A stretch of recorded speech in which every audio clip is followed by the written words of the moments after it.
Hindi ka ba nagtataka, kapatid, kung bakit hanggang ngayon nananatili pa rin sa tabi mo yung taong mahal? Kung bakit kahit na paulit-ulit kang nasasaktan nitong taong to, paulit-ulit ka pa rin niyang binabalikan?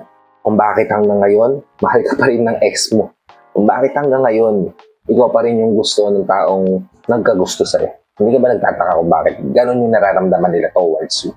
Well, kung isa ka sa mga nagtataka at naghahanap ka ng dahilan kung bakit na-attract silang lahat sa'yo para sa itong video na ginawa ko. Dahil ang pag-uusapan natin today ay ang 5 bagay, kapatid, na nagiging dahilan kung bakit ka binabalik-balikan ng lalaki. Kung interesado ka malaman kung ano yung 5 bagay na to, tara kapatid, pag-usapan natin yan. Just keep on watching.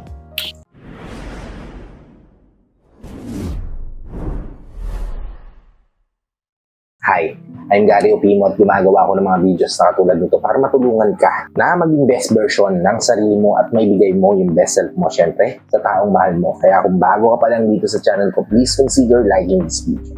Hit the subscribe button and the notification bell para lagi kang updated sa mga videos na tulad nito na i-upload pa natin sa inaharap. At ang unang-unang rason, bakit ka binabalik-balikan ng lalaking nagkakagusto sa'yo, lalaking mahal mo, o even ng ex mo, kapatid, ay dahil para sa kanila, challenging ka. Yung tipong lagi kang ahead sa kanila. Yung tipong alam mo sa sarili mo kung ano yung standard mo at hindi ka bumibitaw dito sa standards na to. At alam mo sa sarili mo na worthy kang tao, na deserve mo ng pagmamahal na kaya mong ibigay. Kaya nakikita ko, portray ka ng mga tao na nakapaligid sa'yo as a challenge sa buhay nila. Even sa mga opposite sex o sa mga kalalakihan na nakikita mo na dumarating sa buhay mo, para sa kanila, kaya ka nila pinapursue hanggang ngayon, patuloy kang binabalik-balikan at pinahabol-habol, ay dahil nakita ka nila as a challenge na kailangan nilang lagpasan, na kailangan nilang maabot at kailangan nilang makuha ulit. At yun, kapatid, yung isang dahilan kung bakit hanggang ngayon binabalik-balikan ka ng lalaking mga minahal mo, binabalik-balikan ka ng lalaking pinili mo, at binabalik-balikan ka ng mga taong nagkakagusto sa'yo. Dahil para sa kanila, saka sa mga deserving ng pagmamahal, dahil challenging kang babae. Okay? Proceed tayo sa ikalawa, which is marunong kang rumespeto. Alam mo yung boundaries mo. At alam mo rin na may boundaries ang mga bagay-bagay. Alam mo kung hanggang saan lang yung dapat at hindi dapat. At nire-respeto mo yung paniniwala at kagustuhan nila. Kasi lahat tayo mayroong pagkakaiba ng pag-iisip. At tayo bilang tao, ang kaya lang natin maibigay sa ibang tao is respeto sa paniniwala nila, kagustuhan nila. At ikaw bilang babae, yan yung kaya mong gawin. Kaya naman, pag nakikita ka ng mga kalalakihan, talaga namang gusto nilang ma-involve sa buhay mo. Gusto nilang pumasok sa buhay mo. Ayaw ka nilang bitawan. Gusto ka nilang balik-balikan. Dahil nire-respeto mo yung kakayanan niya. Nire-respeto mo yung ability niya na gawin yung trabaho na nakalaan sa kanya. Nire-respeto mo yung pagkatao niya, yung karakteristik niya, yung paniniwala.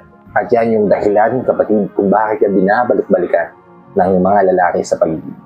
Dahil marunong kang rumespeto. At alam niyo naman, kapatid, na para sa mga kalalakihan, yung respeto ay isa sa pinakamalaking aspeto na hinahanap nila sa mga babaeng gusto nilang pumasok sa buhay nila. Kung meron ka nito, kapatid, yan yung reason, kapatid, kung bakit ginugusto ka ng mga kalalakihan. Okay? Proceed tayo sa ikatlo, which is, kaya mo mag-adjust and mag-adapt. Lahat tayo may differences, di ba? At usually, kapatid, kapag may gusto tayong tao, ina-adjust natin yung sarili natin sa kanila. Hindi po kahit hindi natin paborito yung movie na pinapanood nila, i-adjust mo yung sarili mo para maging paborito na rin niya. At makita niya na gusto mo rin yung gusto niya. Para maging align kayo, di ba? Magkaroon kayo ng pagkakatulad na magpaparamdam sa kanya na compatible kayo para sa isa't isa. Kung ikaw bilang babae, nagagawa mo to. Yung tipong kapag may gusto yung lalaki sa paligid mo, chine-check mo din kung kaya mong gawin yun o hindi. Hindi kung nagiging one of the boys ka na rin. At mapapansin nyo naman na yung mga babaeng one of the boys ay usually yan yung ultimate crush ng mga lalaki sa paligid. Yun yung dahilan, kapatid. Kasi nakikita nila yung babaeng to na kayang ma-adapt yung mga kagustuhan nila. At halos parehas yung mga kagustuhan ng mga kalalakihan sa mga kababaihan. To the point na nai-enjoy mo, yung nai-enjoy nila. Diba? Makakasama ka nila sa mga bagay na gusto nilang gawin. At yun yung hinahanap-hanap ng mga kalalaki. Kung ganito yung pagkatao mo, ganito yung karakteristik mo, na kaya mo mag-adapt and mag-adjust. Then kapatid, yan yung main reason kung bakit nahabol-habol ka ng mga kalalaki. Ginugusto ka ng mga kalalakihan. Even yung ex mo, hinahanap-hanap ka pa rin. Pinapurso ka pa rin. Okay? Kasi tayo sa ika-4, which is laging meron kang bago. Yung tipong hindi ka na uubusan ng variety, di ba? Kasi pagka neutral ka, kapatid, masyado kang predictable na to the point na nagiging boring kang kasama, boring kang partner, di ba? Kaya kung isa ka sa mga tao na kaya mo pasahin yung mga dull moment. Sabi ko nga kanina, kaya mo mag-adjust and mag-adapt. Mas nakikita ka ng mga kalalakihan na babaeng unpredictable, babaeng exciting kasama. At garantisado na mas marami kayong memories na pagsasamahan ka dahil hindi ka boring na partner, hindi ka boring na karelasyon.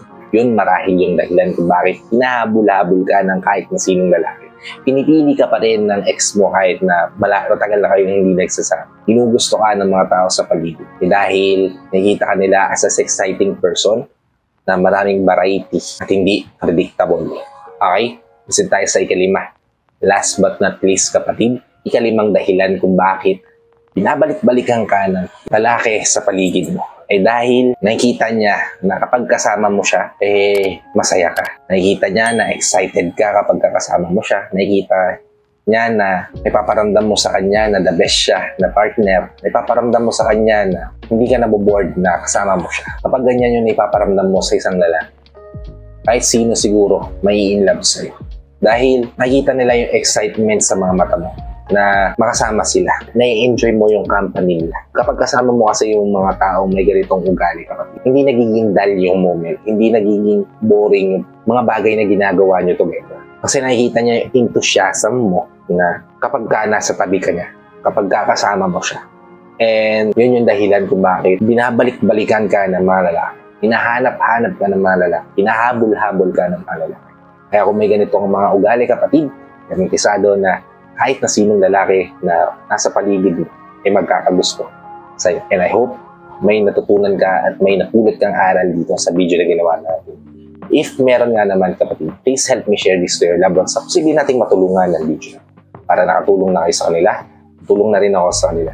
Sa lahat ng FWD viewers natin at sa mga viewers natin dito sa Pilipinas na walang sawang nanonood, sumusuporta at palagi na-tune in sa bawat video na ina-upload ko. Maraming salamat po sa palagyan ng panonood at pag-support. So, hanggang dito na lang tayo mga kapatid. Sana magkita-kita pa tayo sa susunod na video. And I hope to see you there, kapatid. Mag-iingat ka dyan palagi kung nasan mang lugar kayo naroroon. Again, may God bless you always. Peace.